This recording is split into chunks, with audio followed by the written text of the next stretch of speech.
The radio hissed against my chest, then a calm voice cut through the static and said my unit number like it mattered here. I turned slightly away from Brenda and pressed the button. I kept my voice low. The bus engines idled behind me, vibrating through the ground. Smoke rolled closer, thicker now, stinging the back of my throat.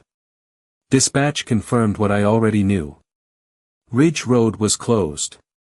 The canyon was on a 30-minute window before full containment protocols shifted. That meant these buses had one viable exit. This gate. I glanced at the control box again. The override line ran through a secured relay tied to county emergency access. I had wired it myself during a joint drill 6 months ago. Brenda stepped closer, her heels clicking sharp against the pavement. She was still recording. "You need to step away from that equipment," she said. Her voice had a new edge, like she could feel something slipping but did not know what. The guard mirrored her, blocking my path to the keypad. He kept his stance stiff, like he had practiced it in a mirror. I could hear coughing from the buses now. Not loud. Not dramatic. Just enough to tell me time was almost gone. A teacher knocked twice on the bus door, then pointed at a small boy bent forward in his seat. That was the second escalation. I raised my radio again. "Confirming I have civilian obstruction at primary evacuation route," I said. My words landed flat in the air between us. Brenda froze for half a second. Just a half. Then she laughed, too quick. "You are not in charge here," she said. I did not answer her. I listened. The radio crackled again. Dispatch acknowledged. Then a second voice came on. Not local. Deeper. Direct. They asked for a visual confirmation of the barrier. I gave it.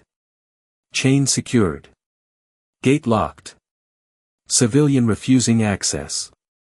The guard shifted his weight. He looked at Brenda, not me. That told me everything. This was never about safety. It was about control. I stepped closer to the control box. The guard reached out, but stopped just short of touching me. His hand hovered there, uncertain. He did not want to be the one to cross that line. Brenda's phone tracked every movement. "This is harassment," she said louder now, like volume could build authority. Another gust pushed ash across the asphalt. It settled on her shoulders, on the keypad, on the chain. Everything looked gray for a second. Even her smile. I keyed the manual panel open. The latch clicked. That sound carried further than it should have. The guard took a step back. Brenda's voice tightened. "If you open that gate, you are liable for every violation in this community." I finally looked straight at her. Not angry. Not rushed. Just steady. "This is not your system," I said. The radio buzzed again. A short burst. Then coordinates. Then movement orders. I could hear engines in the distance now. Low at first. Then building. Not fire trucks. Not police. Heavier. Brenda heard it too. Her eyes flicked past me toward the road. The guard turned his head fully this time. The buses went quiet again, like the children could feel something changing. The ground carried that vibration a little stronger now. Brenda lowered her phone just a few inches. "What did you do?" she asked. I did not answer. I reached for the override switch and paused for half a second as the sound of engines rolled closer around the bend. The engine noise grew louder, rolling through the neighborhood like distant thunder that did not belong here. I kept my hand on the override switch but did not press it yet. Timing mattered. The guard stepped back another inch, eyes locked on the road now. Brenda turned fully, her phone lowering without her realizing it. That was the third escalation. A convoy rounded the corner at the far end of the street. Matte green trucks. Clean lines. No confusion about who they were. The sound alone shifted the air. The first vehicle slowed as it approached the gate. No sirens. Just presence. The driver stopped 10 yards out and idled. A door opened. Boots hit pavement. One soldier stepped forward, scanning the scene once, fast and precise. He looked at the buses. Then the chain. Then me. His posture changed by a degree. Enough. The radio on my belt clicked again. Visual confirmed, the same deep voice said. I answered with one word. Confirmed. Brenda took a step toward me, then stopped. Her voice came out thinner this time. You called them here. I did not look at her. The soldier approached the gate, stopping just outside the chain line. He did not touch it. He waited. That detail mattered. He was not guessing. He was following a structure she did not understand. The teacher from the first bus stepped down again, coughing into her sleeve. She waved weakly toward the soldier. He gave a short nod, then looked back at me. The guard cleared his throat, trying to find his authority again. This is private property, he said, but the words did not land. The trucks idled behind the first, forming a line that blocked the street. Neighbors had started to gather at the edges, phones out, voices low. No one stepped forward. The wind pushed another wave of smoke through the gate. It curled around the chain and slipped into the buses. The children started coughing again. That sound cut through everything else. I pressed the radio button once more. Requesting immediate route clearance, I said. The answer came back without delay. Proceed. Simple. Clean. Final. I flipped the protective cover on the control panel. The hinge snapped open. Brenda flinched at the sound. You cannot do that, she said, louder now, but there was a break in it. You will be held responsible. I kept my eyes on the switch. This line is tied to county emergency access, I said. One sentence. Nothing more. The soldier shifted his stance slightly, ready but still waiting. The guard looked at Brenda again, searching for direction. She had none. The chain hung there between us, suddenly small. I pressed the override. The relay inside the box clicked, sharp and mechanical. For half a second, nothing happened. Then the gate motor engaged with a low hum that cut straight through the smoke and the noise and every word she had said. Brenda's phone slipped from her hand and hit the pavement with a dull crack. She stared at the gate as it started to move. Slow at first. Then steady. The chain tightened, then slackened as the mechanism forced it loose from the latch point. The first bus driver leaned forward, hands tight on the wheel. The soldier stepped aside, clearing the path with a simple motion. The entire scene shifted in one breath.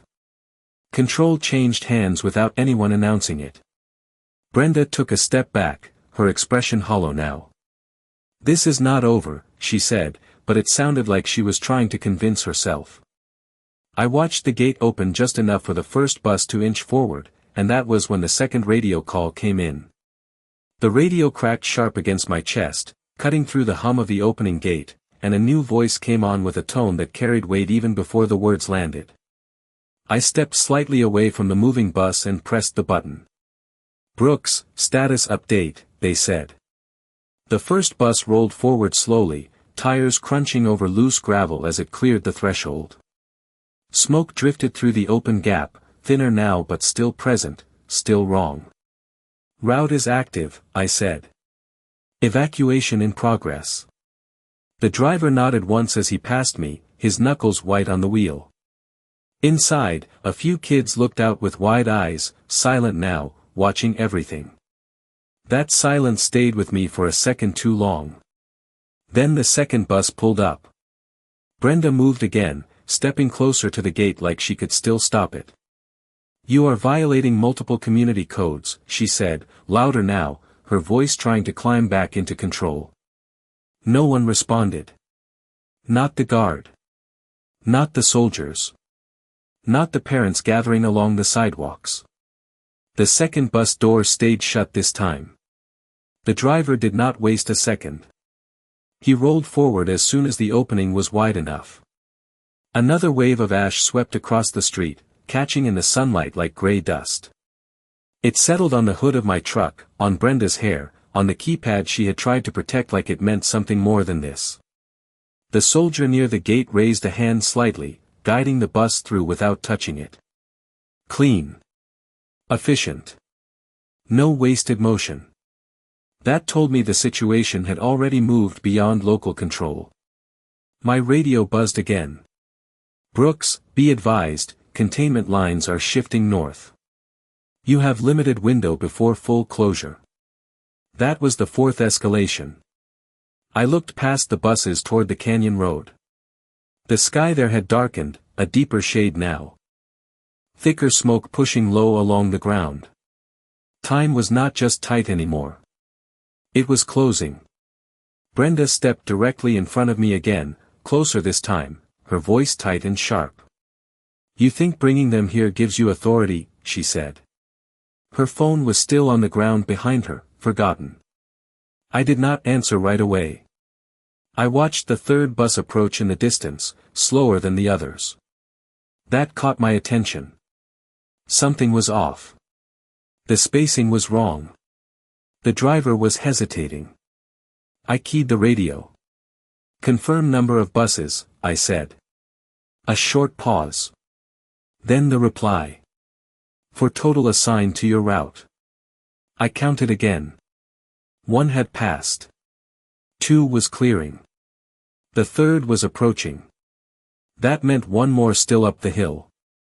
I felt the weight of that number settle in. Brenda followed my gaze, then shook her head like she could reset the scene. This is still HOA jurisdiction, she said, but the words sounded thinner now, stretched too far.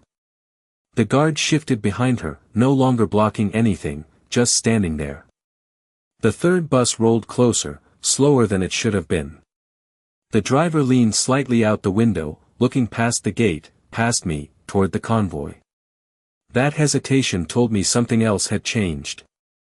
I raised the radio again. Third bus is delayed, I said. Possible issue uphill. The answer came back faster this time. Stand by. The air went still for a second. Even the wind dropped. That kind of silence never lasts long. I looked at the road again, then back at the gate, then at Brenda, who was still standing in the middle of something she no longer controlled. And that was when the third bus stopped completely. The third bus sat frozen halfway down the slope, engine running, brake lights glowing through the haze like 2 red warnings that refused to blink. I stepped forward a few paces, squinting through the smoke, trying to see past the curve in the road. Something blocked it. Not flames. Not debris. The shape was wrong. Too clean. Too straight. The driver leaned out his window, arm raised, signaling back toward the hill. That was not panic. That was protocol. I grabbed the radio. Visual obstruction confirmed uphill, I said. Bus cannot advance. The reply came back tight. Identify obstruction. I narrowed my eyes. The smoke shifted just enough for the outline to sharpen. A vehicle. Parked sideways across the lane. Black SUV. I knew that shape. My chest tightened, not from fear, but from recognition. Brenda's second car. The one she used for board meetings and inspections. That was the 5th escalation. I exhaled slowly and looked over at her. She had gone still. Completely still. Her eyes flicked toward the hill, then back to me, then away again like she could hide it by not seeing it. Move your vehicle, I said, calm, direct. She shook her head once, too fast. That is not my problem, she said. The words came out brittle. The guard looked between us, then toward the stalled bus, then back at Brenda. He did not speak. That silence said more than anything he could have added. The third bus driver leaned on the horn. One long blast. It echoed through the neighborhood, bouncing off stucco walls and empty driveways. The children inside started shifting again. I could see movement now. Small hands against glass. Heads turning. Waiting. That waiting felt heavier than anything else. I raised the radio again. Obstruction is civilian vehicle. Intentional placement across evacuation route. There was a pause this time. Longer than before. Then the voice came back, sharper. Copy that. I stepped closer to Brenda. Not aggressive. Just close enough that she had to look at me. You blocked the only exit, I said. No accusation. Just fact. She lifted her chin, but it did not hold. I secured the community, she replied, but her voice slipped on the last word. Another gust pushed smoke down the hill. Thicker now. It rolled around the third bus, swallowing its lower half. The driver shut the door tight. That was new. That meant conditions were changing faster than expected. I felt the radio vibrate again. Brooks, you need that route clear now, the voice said. Not a suggestion. A line. I nodded, even though they could not see it. Understood. I looked back at the gate.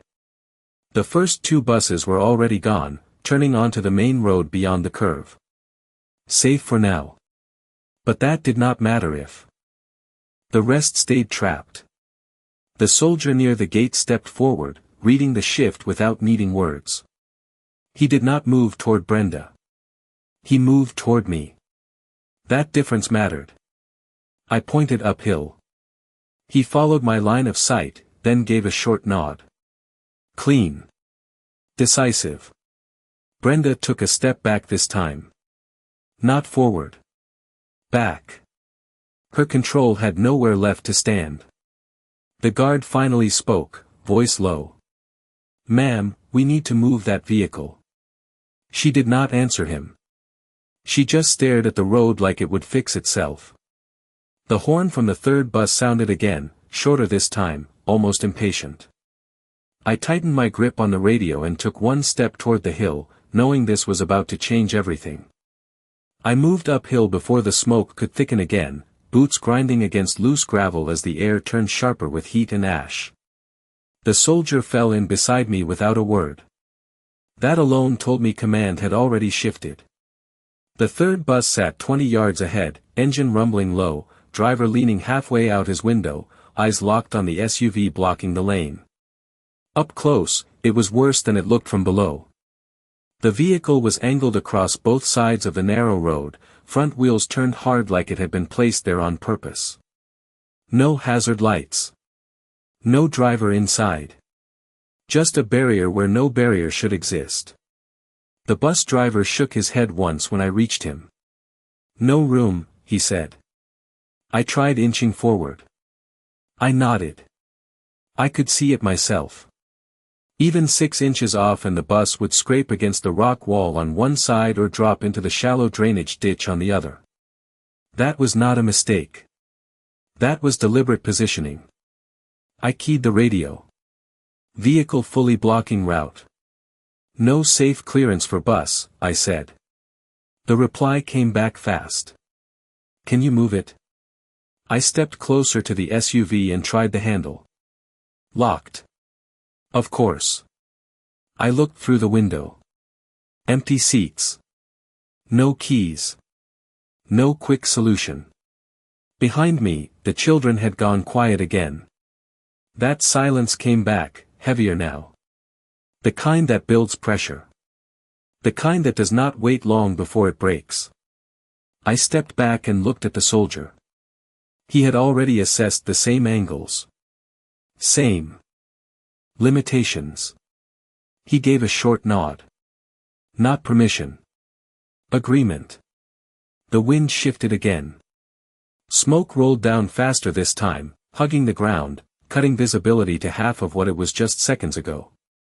The bus driver shut his window and wiped his eyes with his sleeve. I could hear coughing inside now, more than before. Not loud, but more frequent. That was the sixth escalation. I pressed the radio again. Children are still inside. Conditions degrading, I said. The response came without delay. You are authorized to clear obstruction. Clean. Direct. Final again. I exhaled slowly. That line had been crossed. I turned back to the SUV. No tools. No time for finesse. I looked at the soldier. He stepped forward, already moving. Not rushed. Controlled. He signaled to the driver behind him. The first truck in the convoy rolled slowly up the incline, tires gripping the gravel with a low growl. It stopped 10 feet from the SUV. Engine idling. Waiting. The soldier guided the positioning with small hand movements. Precise. Efficient. The kind of coordination that comes from repetition, not guesswork. I stepped aside, giving them space. The bus driver watched, hands still locked on the wheel, ready. The children inside shifted again. Some pressed against the windows, watching. Others leaned back, quiet. Waiting for something to change. The truck eased forward another foot. Close enough now. The soldier reached out and tapped the hood once, signaling stop. Everything paused for a breath. Even the wind seemed to hold back for a second. Then the engine note changed, deeper, heavier. The SUV shifted slightly. Just an inch. But it moved. Gravel cracked underneath it. The bus driver leaned forward instinctively. That was all it took. 1 inch meant this could work. Another push. Another adjustment. The truck pressed forward again, steady, controlled. The SUV rolled just enough to break its perfect angle. Not much. But enough. I watched the space open between the front bumper and the rock wall. Narrow. Tight. Possible. The soldier stepped back and looked at me. No words. Just a look. I turned to the bus driver and gave a single nod. He understood immediately. The engine revved. Slightly as he prepared to move.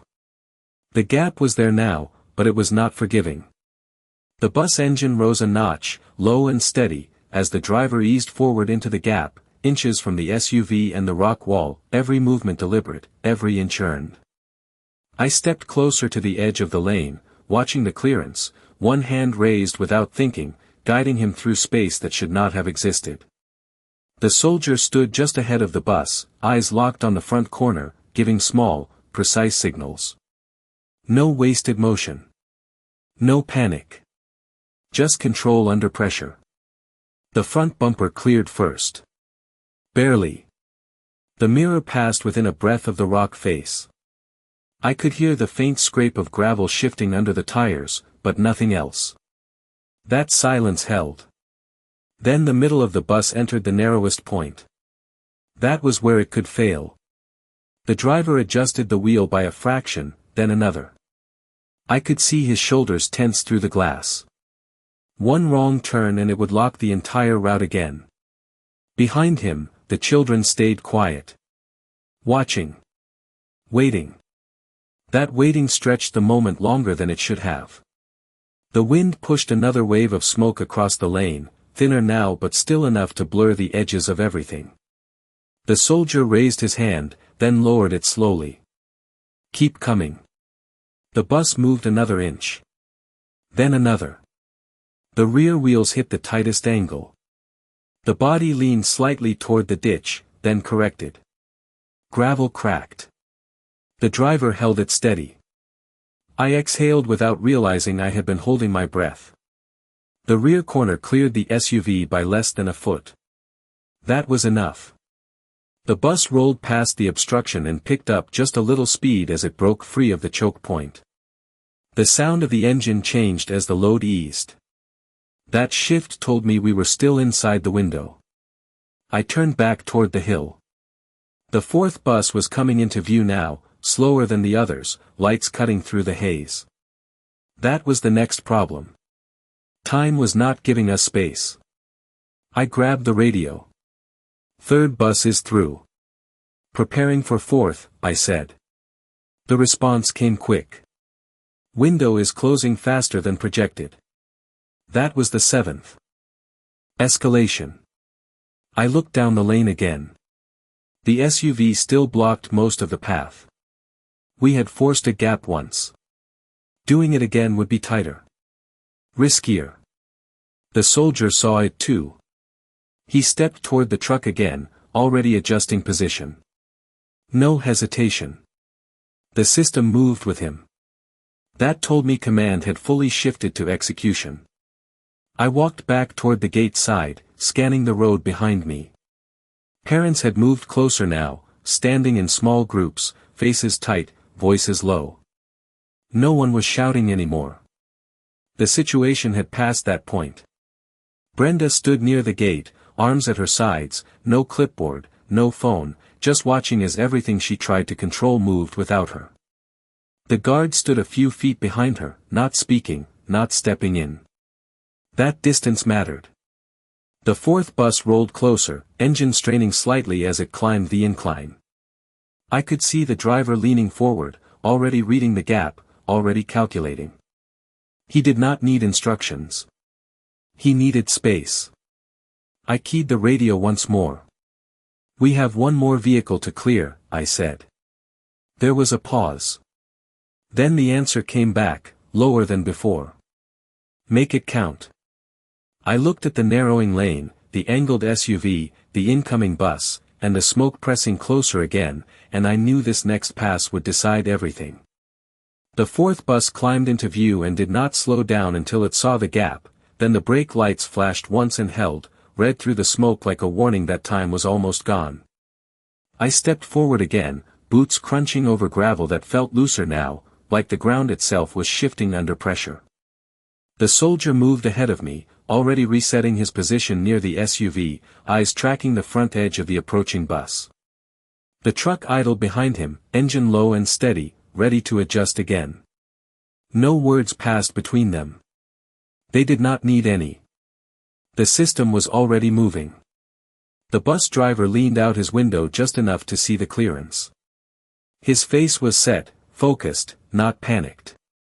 That told me he understood exactly what was at stake. I raised my hand again, palm open, guiding him forward 1 inch at a time. The front bumper entered the narrow space, closer than before. The SUV had shifted, but not enough to make this easy. The angle was tighter now. The margin smaller. That was the 8th escalation. The driver turned the wheel slightly, then corrected, keeping the nose aligned with the thin path that remained. The mirror passed the rock wall with almost no space to spare. I could hear the faint tap of gravel against the side panel. Not metal. Not contact. Just close. The soldier lifted 2 fingers, then lowered them slowly. "Keep coming." The engine note rose slightly as the bus pushed forward. The middle section approached the tightest point. This was where it could fail. I watched the rear wheels, tracking their line against the edge of the ditch. 1 inch too far and it would tilt. 1 inch too close and it would bind against the SUV. The driver adjusted again, small movements, precise, controlled. Behind the glass, I saw children watching, still quiet, eyes wide, waiting for something to break or clear. That silence pressed harder than the smoke.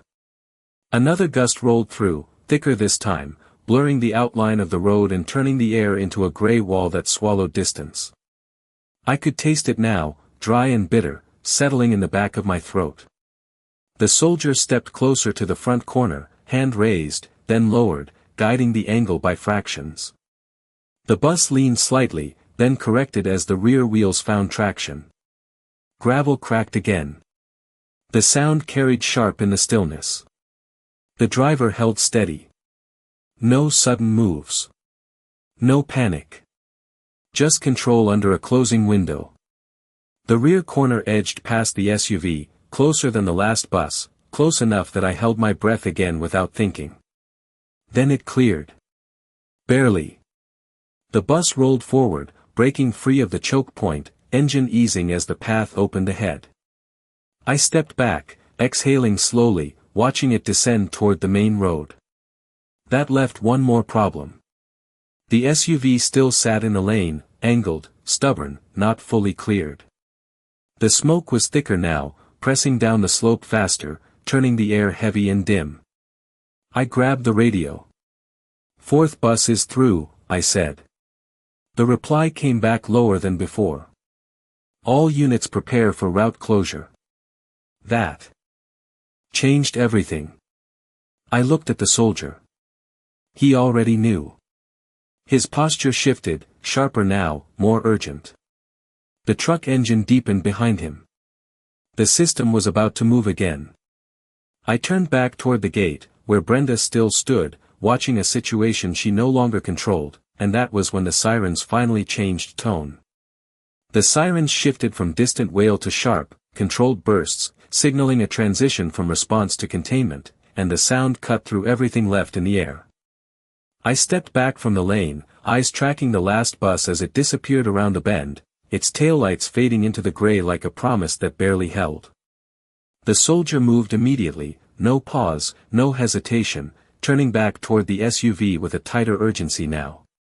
The truck engine rose behind him, deeper, ready to finish what had only been partially done. Smoke pushed harder down the slope, thicker than before, filling the space we had just cleared, reclaiming it inch by inch. That was the final escalation. I grabbed the radio. "All buses clear," I said. The response came back low and direct. "Proceed to full closure." No extra words. No room for interpretation. I nodded once and stepped aside as the truck advanced again, this time with purpose. The soldier guided it forward, closer than before, aligning it with the SUV at a sharper angle. No need for precision now. Just removal. The engine note deepened, and the SUV shifted again, this time more decisively, rolling enough to break its hold on the lane entirely. Gravel scattered as it moved, settling into a new position that no longer mattered. The road was open. Fully open. But only for a moment. The soldier raised his hand, signaling stop, then turned back toward the gate. That was the cue. Everything had changed from clearing to sealing. I turned and walked down the slope, boots hitting the pavement faster now, the air thicker, hotter, pressing in from all sides. Brenda stood where she had been, but she looked smaller now, like the space around her had grown too large for her to control. Her shoulders had dropped. Her voice, when it came, was quiet. "You had no right," she said. It was not an accusation anymore. It was a question she did not want answered. I stopped a few feet from her and looked past her at the open gate, the control box still humming faintly, the chain hanging loose and useless. "This was never about your rules," I said. One sentence. That was all it took. Behind me, the soldier moved to the panel, closing the override sequence with practiced efficiency. The motor engaged again, but this time in reverse. The gate began to slide back into place. Slow. Final. The guard stepped aside completely, no longer pretending to hold a line that had already been erased. Neighbors watched in silence, phones lowered now, as the last opening disappeared. The sound of the gate closing carried through the street, a mechanical end to something that had already been decided. My radio buzzed one last time. "Brooks, route is secured. Good work." I did not respond right away. I watched the gate lock into place, the system resetting itself as if nothing had happened. Brenda stared at it, then at me, then back at the road where the buses had gone. There was nothing left for her to stop. Nothing left for her to control. Just the aftermath of a decision she did not understand when she made it. I turned toward my truck, the smoke still drifting, the air still heavy, but the pressure gone, replaced by a quiet that felt earned.